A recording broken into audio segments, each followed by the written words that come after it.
বন্ধুরা, রমার রান্নাঘর থেকে স্বাগত সবাইকে। দেখুন, আজকে আমি একটা নতুন রেসিপি নিয়ে এসেছি।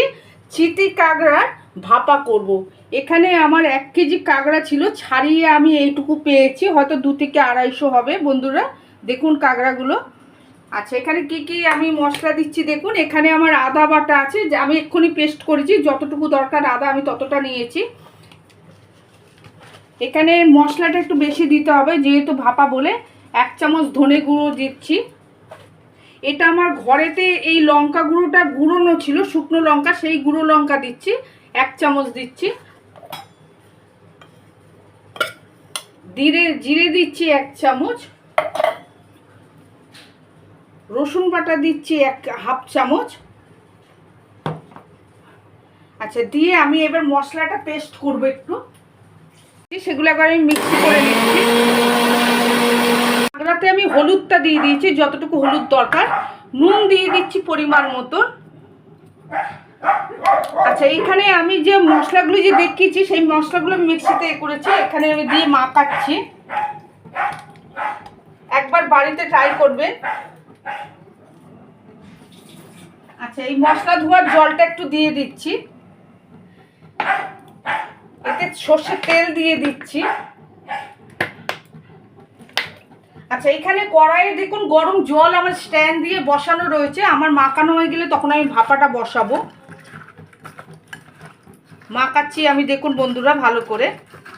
বন্ধুরা, মশলা দিয়ে কাঁকড়াটা আমার মেশানো হয়ে গেছে।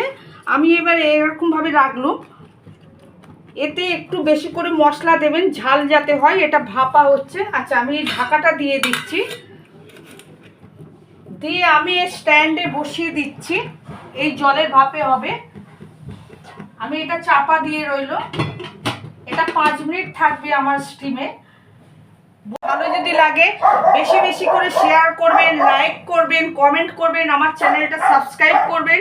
বন্ধুরা, আপনারা আমার রান্নাটা প্রথম থেকে শেষ পর্যন্ত থাকবেন। রান্নাটা হোক, তারপরে আবার দেখাবো আমি ঘুরে কি পরিস্থিতির মধ্যে থাকে আমার চিতি কাঁকড়ার ভাপাটা। বন্ধুরা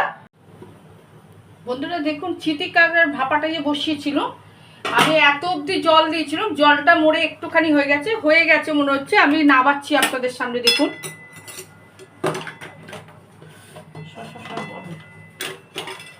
বন্ধুরা, হয়ে গেছে চিতি কাঁকড়ার ভাপাটা একদম।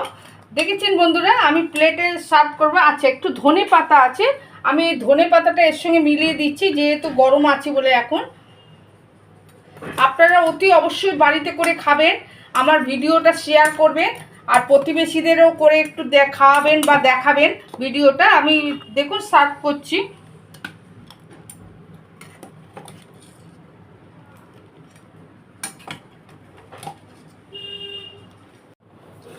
দেখুন বন্ধুরা, হয়ে গেছে, আমি প্লেটে ঢেলেছি।